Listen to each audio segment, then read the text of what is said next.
Welcome to the Nevis Newscast. Today is Wednesday, November 1st, 2017. I am Bronte Swanston Hendrickson. Last evening, the Ministry of Social Development's Seniors Division brought down the curtains on the International Month of Older Persons by hosting the annual Gala and Awards ceremony at the Occasions Entertainment Center. In speaking on the theme, Stepping into the Future, Tapping the Talents, Contributions and Participation of Older Persons in Society, Junior Minister of Social Development, the Honorable Hazel Brandy Williams, spoke about the purpose of honoring the 5 males at last night's event. Our honorees tonight, Mr. Clefrin Shine Daniel, Mr. James Lewis Wilkinson, Mr. Norton Cornelius, Mr. Samuel Freeman, and Joseph Elton Archibald. You have made and continue to make sterling contributions in the area of cultural preservation here on Nevis. And let me pause to explain. We are honoring 5 gentlemen this evening because over the years, we are not seeing the participation of the males in our seniors program. And so we are trying to have persons know of the program that we have for seniors and to encourage the men to support the women as they participate in the seniors program. The junior minister presented all 5 honorees with gift baskets as a token of appreciation. She also expressed her gratitude to coordinator of the seniors division, Garcia Hendrickson, who she says has revolutionized the senior citizens division in the Department of Social Services. My gratitude is expressed to the staff of the seniors division, but especially, and I reiterate and I say it again, to Mrs. Garcia Hendrickson, who will proceed on a pre-retirement leave later this week. And I pause again. I have to say thank you to Harvey Hendrickson for loaning us Garcia over the past 7.5 years.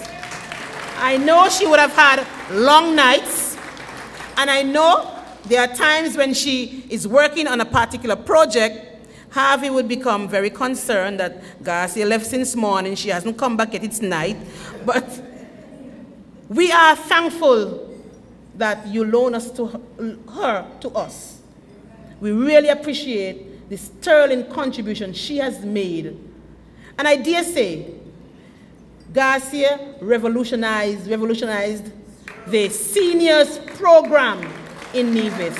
The welcome remarks were delivered by Deputy Director of the Social Services Department, Joyce Moven, and Premier of Nevis, the Honorable Vance Amory, also delivered remarks. A number of caregivers were also presented with awards for their remarkable dedication to the seniors. These awardees included Denise Brown, Gertis Brown, Shamika Budgeon, Alicia Pemberton, and Humela Pemberton. The CIBC First Caribbean International Bank is this year hosting its 6th annual Walk for Cure, slated for Sunday, November 5th at 4 p.m. At assembly time, we're going to have some warm-up, have a prayer, and directions will be given accordingly. The registration for the walk is just $25 is your contribution, and the bank's contribution, as nicely displayed here, is T-shirt and a rag while supplies last. Sales Support Officer at the Nevis branch of the CIBC First Caribbean International Bank, Julie Joseph, outlined the route of the afternoon's walk. We are going to gather at the previously located Artisan Village, that's opposite the Chinese restaurant. Then we're going to turn left on the Island Main Road towards the bypass, go all the way over to the Delta gas station, take a right, continue on the Island's Main Road, come on down to the Samuel Hunkins Drive, and back to where we began at the Artisan Village. In 2016, Joseph stated that the participants of the walk were able to release balloons with the names of their loved ones who were victims of cancer as a symbol of remembrance.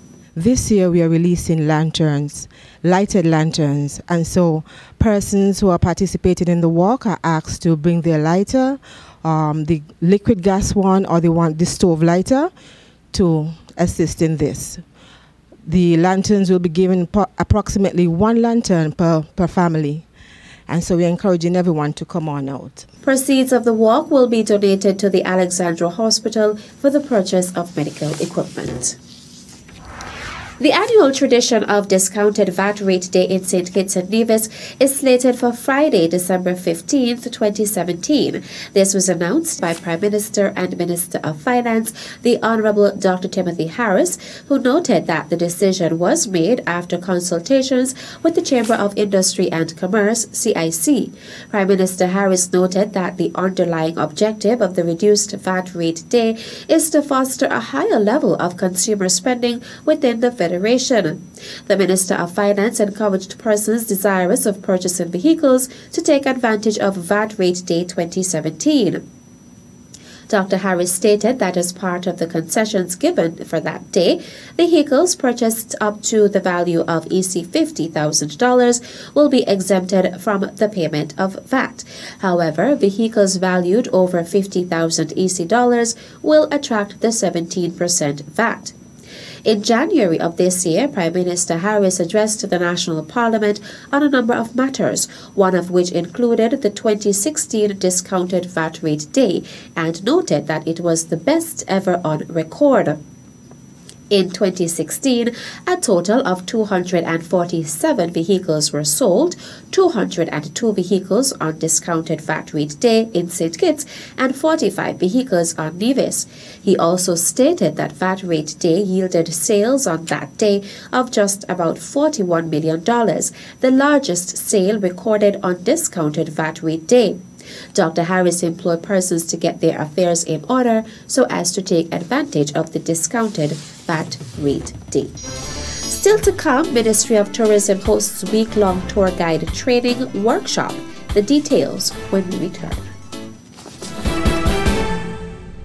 My name is Greg Phillip. I'm the Chief Executive Officer of the Nevis Tourism Authority. Nevis Mango and Food Festival has been around for 4 years, and in our view, it is one of the most unique festivals anywhere, mainly because of what it does. You see, it celebrates the mango.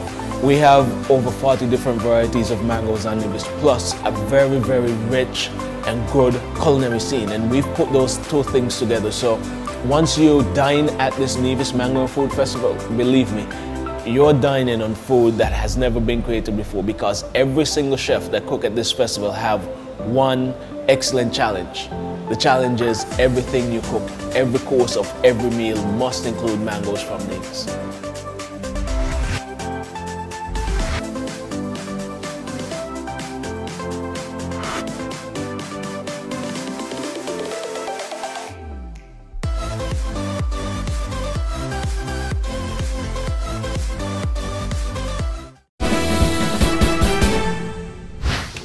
Welcome back.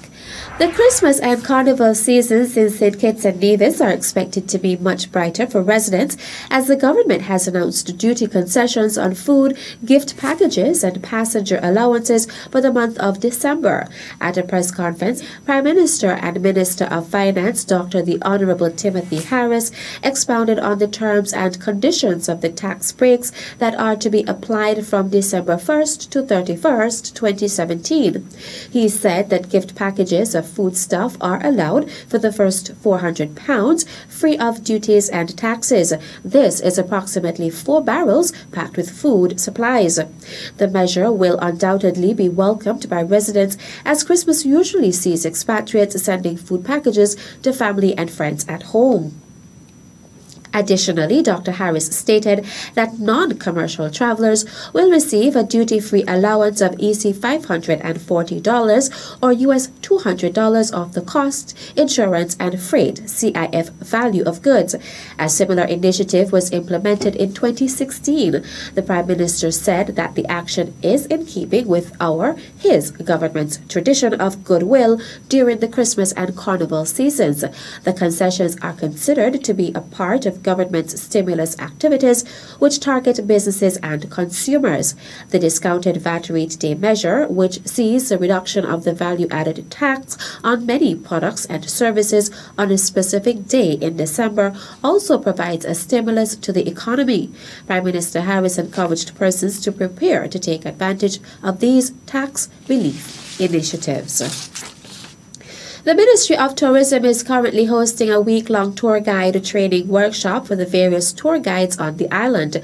Acting Permanent Secretary in the Ministry of Tourism, John Hanley, stated that the training workshop is the first step in preparing the tour guides for certification. The Ministry of Tourism will be requiring that each tour guide on the island has a permit or some sort of certification. So this training, this is the first step, this is the basic requirement that will be needed for you to get that permit. So I want you to take your training very seriously, and when the time comes for the formal certification, then you will be well poised to move forward. The workshop will conclude on Friday, November 3rd at the St. Paul's Anglican Church Hall. And that brings us to the end of this edition of the Nevis Newscast. I am Bronte Swanston Hendrickson. Thank you for viewing. Known as Uwali, land of beautiful waters by its native inhabitants, and later nicknamed Queen of the Caribbean by British settlers, Nevis has long relied on its natural prowess and resources to create livelihoods for its people. The people of Nevis have long remained connected to the gifts nature has bestowed. As an ambassador of this majestic island, it is my duty to encourage my people to nurture, preserve, and protect what makes us unique as a people and strong as a country.